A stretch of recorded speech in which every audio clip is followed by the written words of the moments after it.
Welcome to Films and Stuff with your hosts, Pete Mitchell and Ethan Hunt. Hi, everybody. Welcome back to the Films and Stuff podcast. I'm Ethan, joined by most valuable Pete. Hey, Pete, what's up today? Not much. How are you?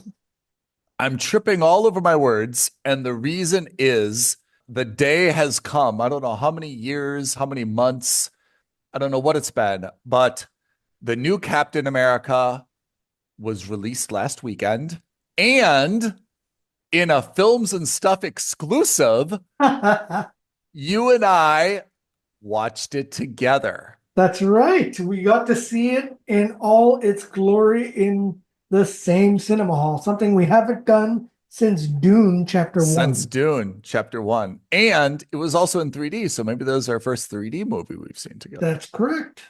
Lot to unpack here. Good, bad, and otherwise. Let's start with the basics. You and I watching it together notwithstanding. But what was your level of excitement for Captain America? Because it's been a minute since we've seen an MCU film. I mean, like a proper film, right? Not Madam Web, not some of the other stuff, but like a real MCU film. I know what you mean, because Deadpool is a part of the MCU, but not really. Not really. It's not. Deadpool hasn't really moved the MCU story forward or backwards, right? No. I would argue that some of the movies have moved things backwards, but And arguably he's in a different universe as well, right? He's not in 616. that's correct. Yeah, Deadpool doesn't count, although our level of excitement obviously was through the roof, justifiably so. But Captain America Brave New World, weird title. What's the last real MCU movie we saw? Probably the Marvels. Okay, so it's really been a while. We saw Captain America and Winter Soldier, right? Yeah. The Falcon and Winter Soldier, which was the Disney miniseries. Yep. That kind of was important in taking where Captain America left off after Avengers Endgame. Yeah. And transitioning it to this new Captain America movie, which has Captain America as a character, but not the Chris Evans, who is universally synonymous with being Captain America himself, right? Yeah. That said, not everyone saw Falcon and Winter Soldier, nor should they have needed to. But I felt that this movie was going to be ready to hit the ground running, so to speak, because we already had that series as the transition piece. Yeah. But it's like that didn't really happen. And I felt that we spent a lot of time refreshing our notes. Yeah. And I think they did that purposely. I think that what Ethan is alluding to is the fact that Sam Wilson, who was the Falcon and is now Captain America, played by Anthony Mackie, in the TV series. If you saw Falcon and the Winter Soldier, which became Captain America and the Winter Soldier, a lot of it was him struggling and coming to terms with the fact that Steve Rogers asked him and handpicked him to become the new Captain America. Mm-hmm. And him turning that down, struggling with it, and then eventually taking up that mantle. Yeah. That in itself is an important struggle, don't get me wrong, because, look, we talked about this in person, but I think a lot of it had to do with, the political climate, not just in the MCU, but potentially also in the real world, as well as the fact that he's a Black character, which again has a lot of political repercussions, not just in the MCU, but also in the real world. And, look, we don't want to get into it, but unfortunately, we have to get into it because they brought it into the movie. They brought it into it. And whereas the MCU used to be a nice way to kind of escape the real world politics, that TV series in particular brought it together. And so you had to really come close to you had to really confront it. I think that's what disappoints me a little bit is that look, I'm a huge Anthony Mackie fan. He's great. I don't have any problems with him being Captain America, but I want to see him be Captain America. I felt like they diminished him, like as a character and kind of as an actor, as going through the whole series of, Falcon and Winter Soldier. You know, I agree. There's a lot to unpack. Your friend left or died. He asked you to take up the mantle. It's a big thing, right? And it's fine to have a series that addressed, some of those complicated issues because again, it can't be ignored. But that I felt should have been something of the past. And I wanted to see this as a movie showing off Captain America, the shield, the uniform, everything. He's and I, accepted the role. He's accepted yeah, the responsibility. He's moved on from yeah, that emotional burden. yeah. And if our Anthony Mackie as a person, like as an actor, I'd be like, guys, like I want to play the role. Like I'm finally the lead. Let me play the guy. Why am I in this like melodrama, kind of sad? I'm not sure if I'm the right guy. Do I doubt myself? Like I just felt it really diminished him as an actor. And the one thing that you're trying not to do, you ended up doing by focusing on the thing that you weren't supposed to do. Does that make sense? Yeah. And I mean, he must have been in the movie in the Captain America uniform for like Yeah. 15 minutes. Yeah. You know what I mean? Like, plus, I'm not going to see a superhero movie to see Captain America in jeans and a t-shirt Yeah. mull and whine and bitch Yeah. about the fact that, he's not Steve Rogers. You had Yeah. an entire mini series to do that, and you did that, and you Yeah. even came out of it at that last episode, Yeah. accepting Agreed. that burden. So why the Yeah. hell are we going through it again and Yeah. again? Yeah. I don't think it advanced the story and it wasn't compelling. And to be honest, when you're making at its core, MCU is trying to get people to see movies. It gets people to see movies by having compelling, interesting movies, right? And I thought that this not just storyline, but like overarching theme to the movie did not deliver on entertainment value and it didn't encourage more people to come. No one's going to go and be like, oh my God, like the emotional journey, very powerful. You've got to see the movie. It's MCU, which to be honest is supposed to be a little bit fluffy Yeah. and supposed to be focused on the stuff. And we should have been like, he's a badass Captain America, which he is when they let him. He's got a great uniform. It is a great uniform. We didn't get to see nearly enough of it. And I think they really did him an injustice by focusing so much on those issues.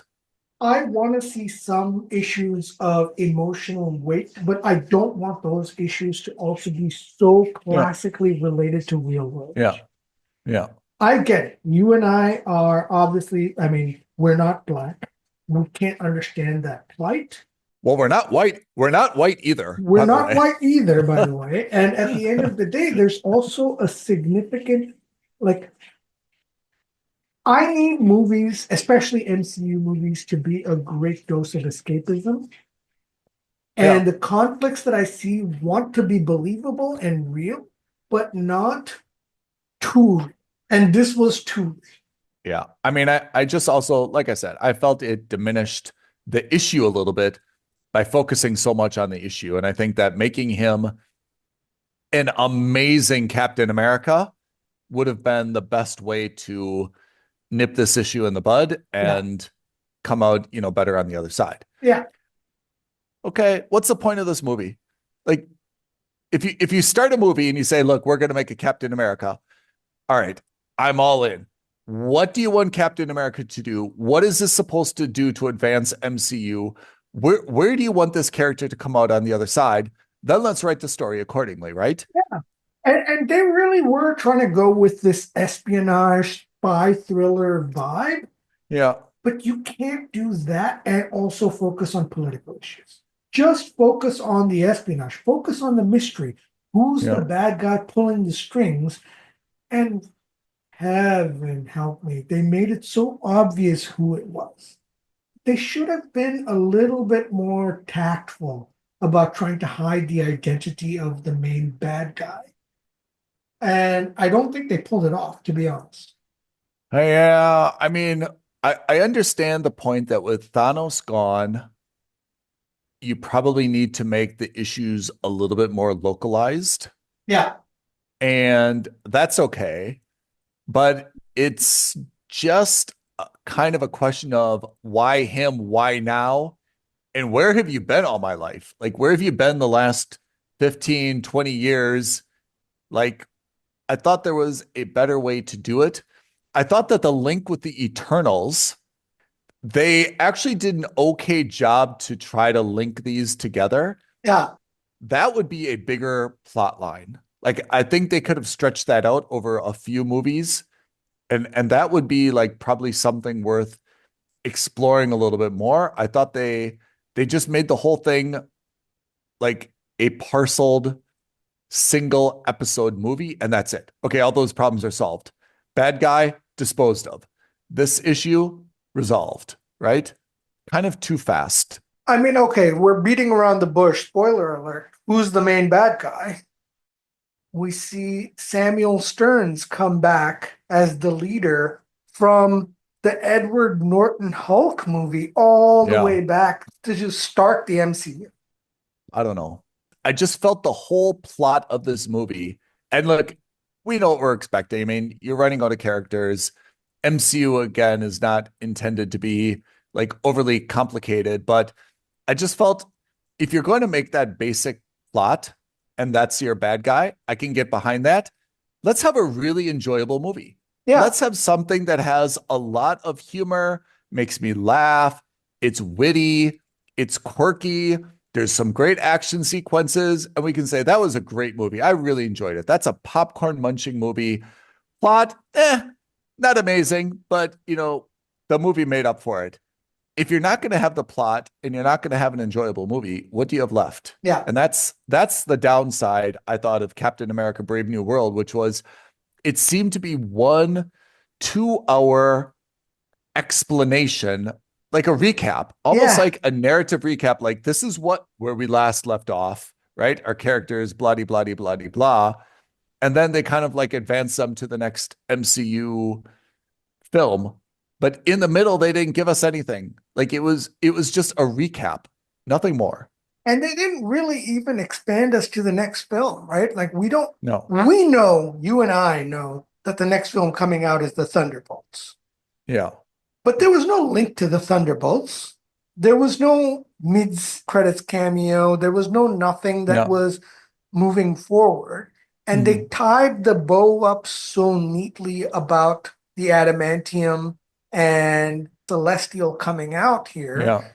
There was no like, how do I introduce the Fantastic Four in 2 movies? How do I introduce the X-Men in 10 movies? How do I introduce anybody else in the next few movies? We don't really know. I mean, I'd go one step further and say, I'm more confused than ever why we even need the Thunderbolts. Like, we're going to recreate the Avengers. Captain America is back. And you're saying we've now become kind of so pathetic that we're going to take like the Thunderbolts and like let them do these major missions? And one of the plot points of this movie was, hey, we want you to create the new Avengers again. Yeah. It should have been Mackie saying, look, I don't know how they could have done this, but either they needed to go to a different universe and the Thunderbolts were all we had left, or Mackie had to say, look, the Avengers were something special. That's not happening anymore. Like, I need time with this other group in the interim. And then Ross is like, well, fine. Like, I'm not waiting for you. I'm gonna activate the Thunderbolts. To me, I'm more confused than ever why we need the Thunderbolts if the Avengers are supposed to come back, I think what's going to happen is that the beginning of the Thunderbolts movie, where, we've got that scene in, like, I guess, Congress from the trailer. I think that's what's going to happen. I think that Julia Louis-Dreyfus's character is going to say, look what happened with President Ross. He turned into the Hulk. We don't have the Avengers anymore. Let me get congressional authority to create my own super team. And I've already got a bunch of people that I've been selecting over the past few movies. I think that's what's going to happen. And if that were the case, then my God, like they should have heated up in this movie. Yeah.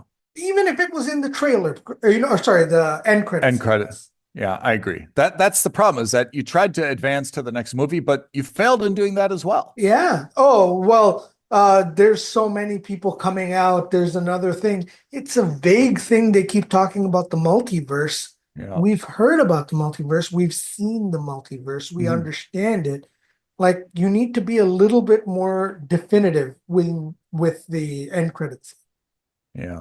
I think also MCU is struggling, and maybe this is what happens when there's a studio that's kind of run by committee. Yeah. I would imagine that there's a lot of ideas in terms of who should be, like, who are the main guys now? I mean, it used to be so simple. It's Iron Man, Captain America, right? They each stood for something. Yeah. You had Thor on one side, you had Hulk on the other side.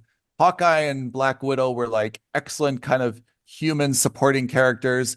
And then you had Spider-Man as the enthusiastic, new guy to the group, right? You threw in Ant-Man for a little bit of like comic relief, and that was your team, right?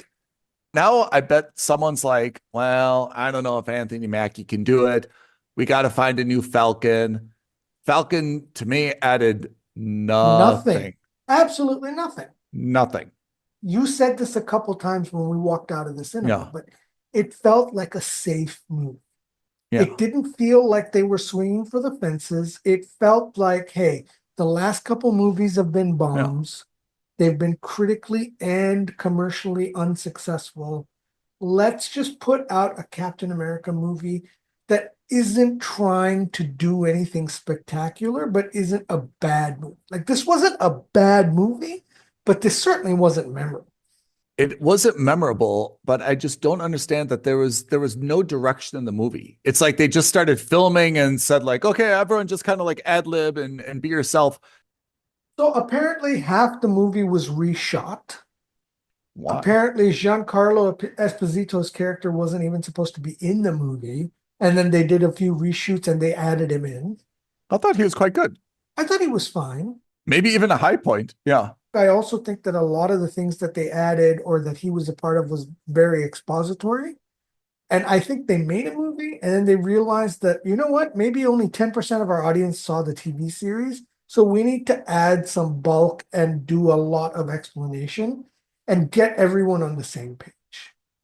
And so I think that that's what this movie was, is how do we get everyone back into the MCU main page? And that's what this was. It was, you have to watch this because this is going to be the first movie going forward. And from now, the gears are, we're going to pedal to the metal.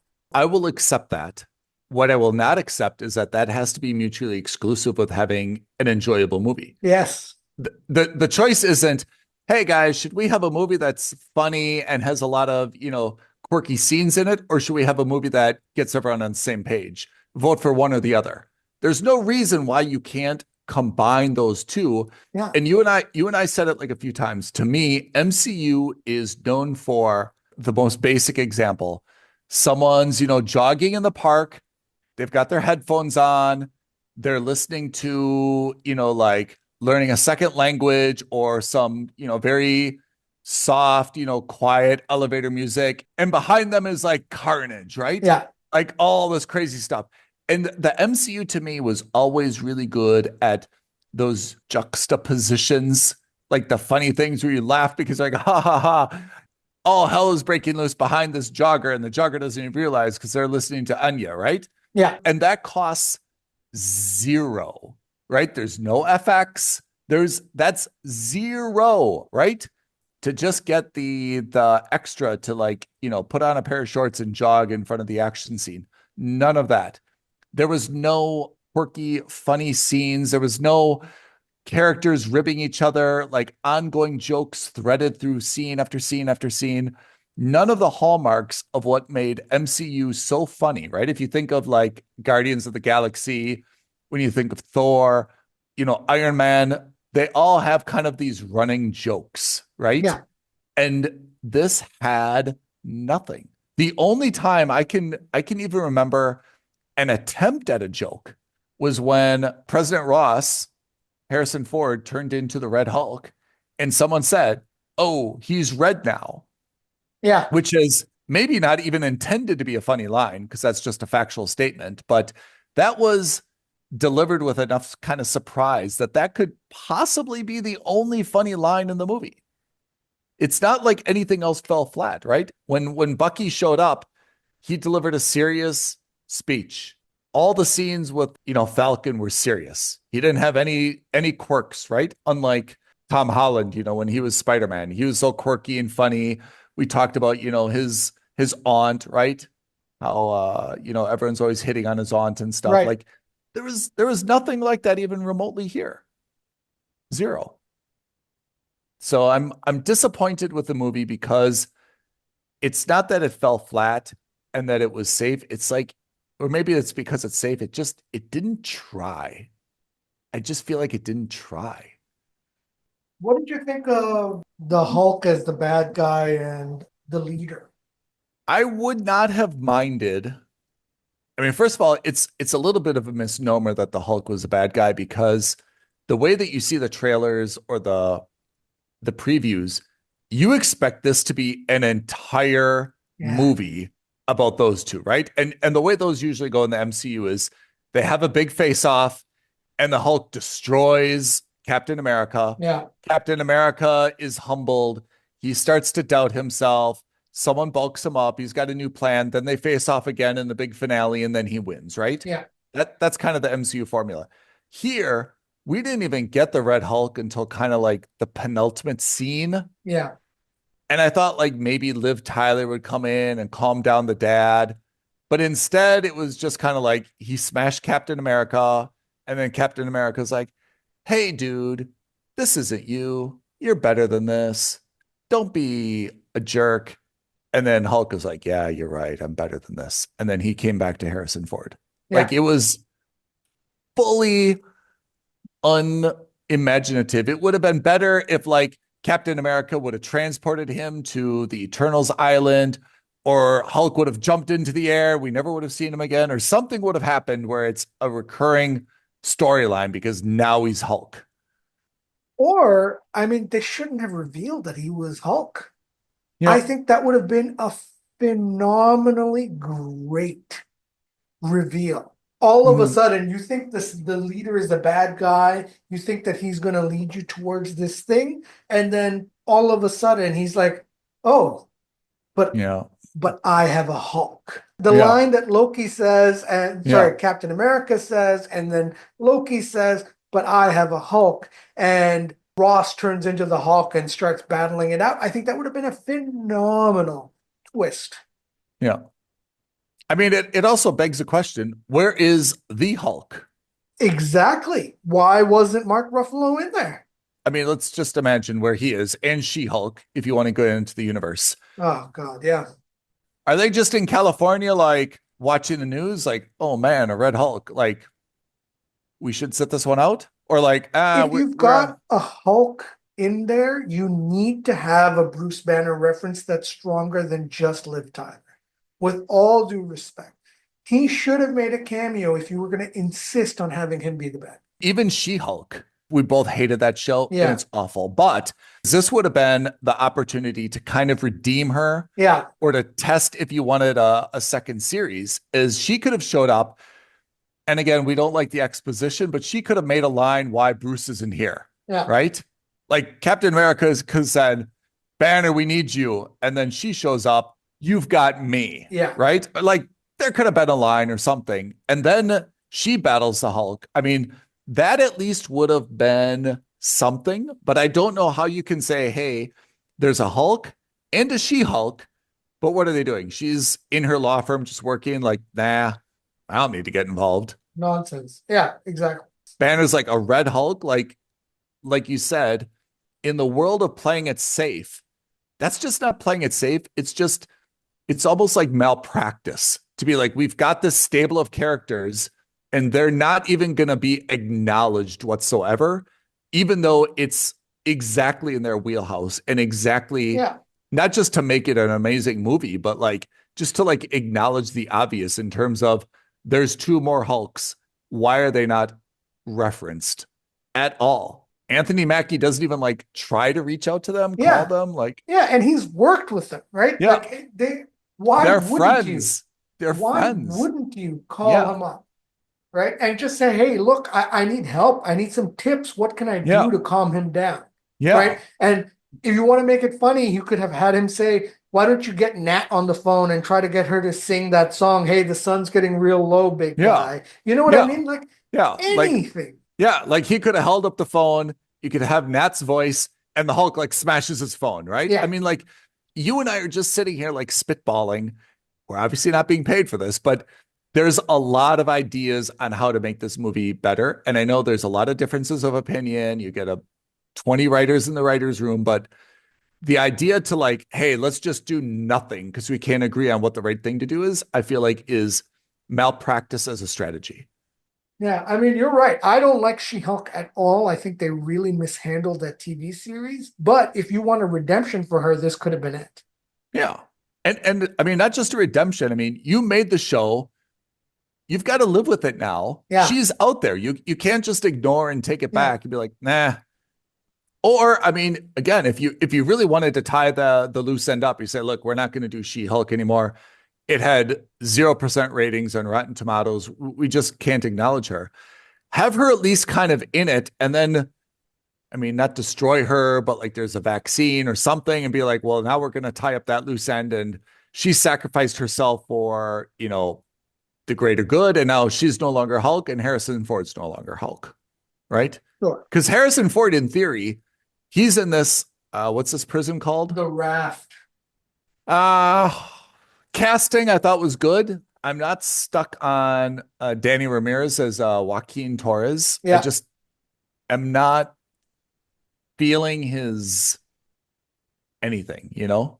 Casting, I didn't have a serious problem with, but I think the writing is where I had an issue, right? Like a lot of these characters were introduced, but not in a very satisfying way, right? Like you had Layla Taylor introduced as Sam's friend in the White House.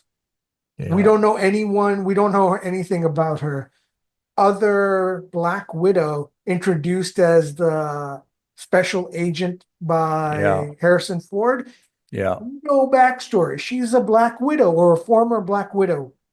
Why is there no reference to her anywhere else? Why is there no anything? Yeah. Okay, you acknowledge that she's a Black Widow and that's it? You're done? Yeah. Yeah. A lot of missed opportunities for an established series. Well, also, look, if we want to get into it, Black Widows were Russian trained, right?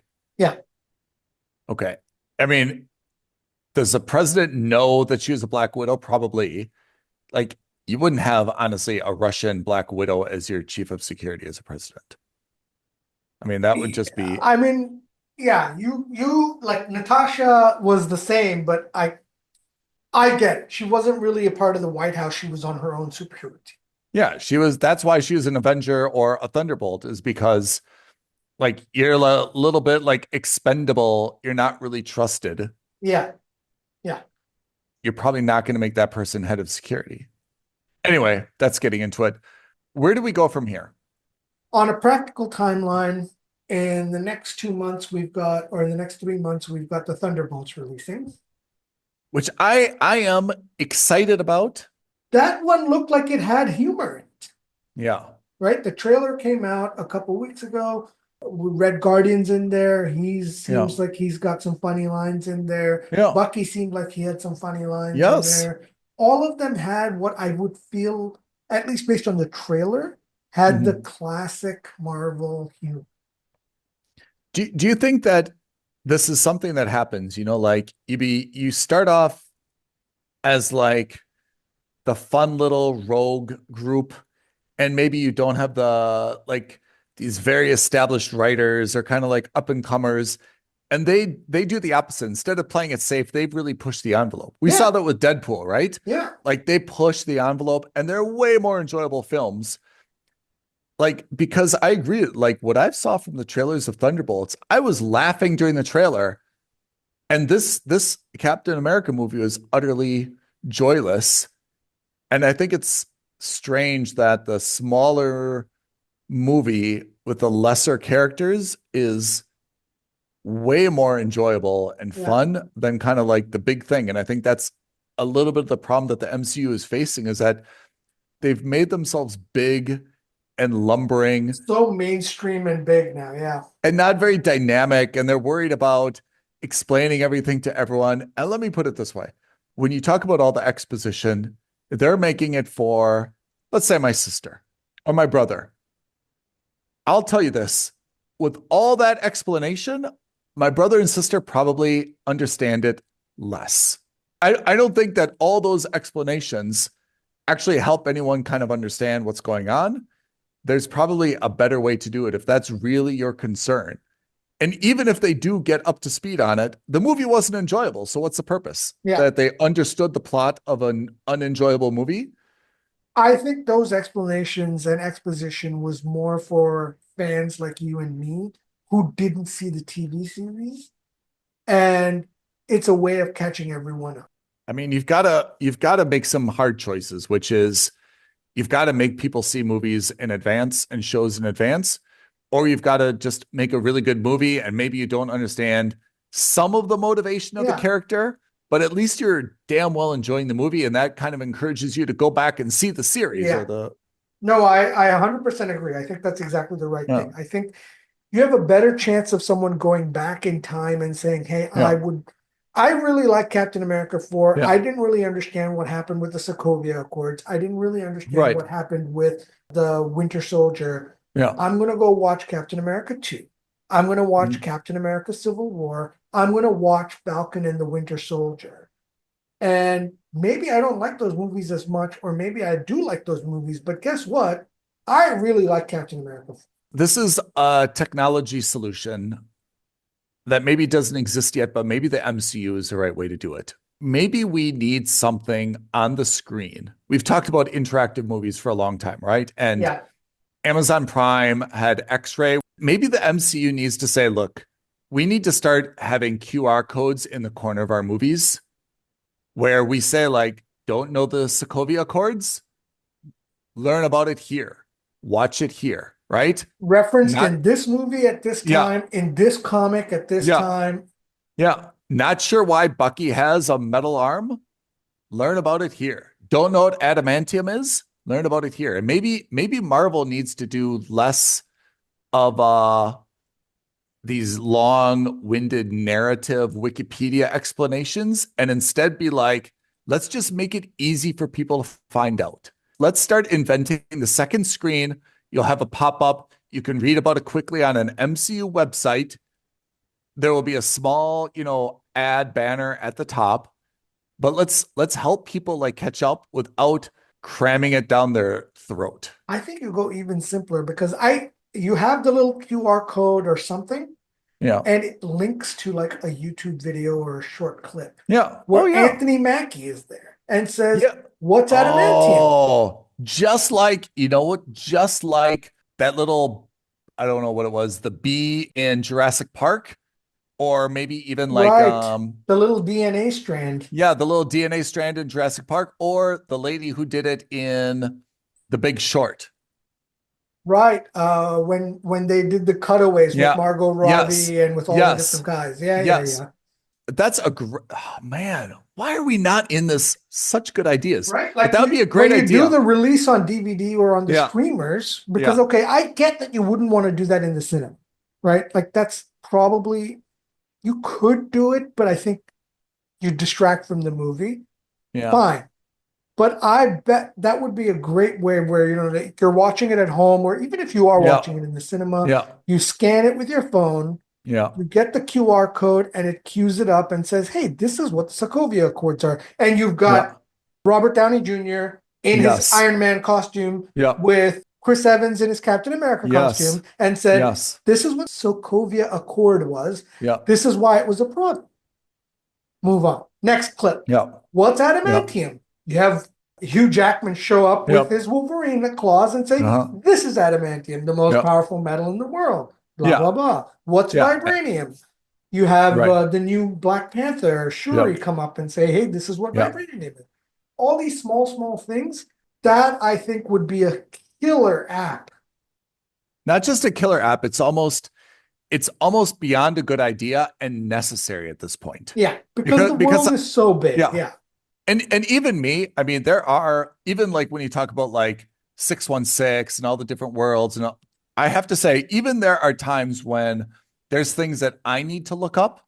Yeah. So we're talking about these movies are becoming boring because they have to explain everything. Okay, well, you're still not explaining everything, but there's a better way to do this, and it's not getting easier. In fact, it's getting more complex. So there needs to be a better solution than just having a useless 2-hour movie where actors kind of recite things in the effort to try to get us to understand what we're doing. So we go to see the next thing where maybe they actually do that thing. Yeah. Will we solve that problem? Disney, if you're listening, you can hire us. Sure you are. In any case, what's the rating that we would give to this movie? I mean, look, as much as I want to give it a good rating, this is at best a wait for streaming. Yeah, I mean, if I were if my brother's like, hey, should I go see it? I would definitely say wait for streaming, and I'd be like, don't worry if you don't see it, you didn't miss anything. Yeah, exactly. But like, I certainly wouldn't tell your brother, hey, stop what you're doing, go to the cinema and watch it. Absolutely. No way. No, absolutely that's fraud, to be honest. Yeah. I mean, I think he would discount my opinion in the future. Whereas if he has Disney Plus, I'd say, hey, look, if it's on, and you're mildly interested in the MCU and you have some continuing interest, go for it. But if you don't watch it, you're not missing it. Yeah, I don't think it's a skip. There is some merit to it at the end of the day, but I don't think that it's a must watch. Can I ask you a practical question about Captain America's uniform? Yeah. So actually, I thought his uniform with the white was pretty badass. Yeah. He's got the same shield. Yeah. But he's also got the falcon wings. Mm-hmm. Why?